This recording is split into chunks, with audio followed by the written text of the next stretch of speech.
Hi అండి. ఈరోజు మా ఆయన మార్కెట్కి వెళ్ళి అయితే చేప తీసుకొచ్చారు.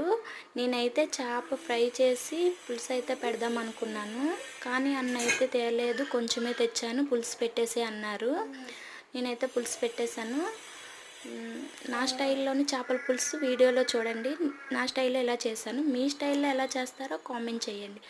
అలాగే లైక్ సబ్స్క్రైబ్ మాత్రం చేయడం మర్చిపోకండి. యమ్మీ యమ్మీ చేపల పులుసు సండే రోజు నాడు మేమైతే తింటున్నాము. మీరేం తిన్నారు, మీ ఇంట్లో వంట ఏంటో, ఏం చేశారో కామెంట్ చేయండి. Okay, bye bye.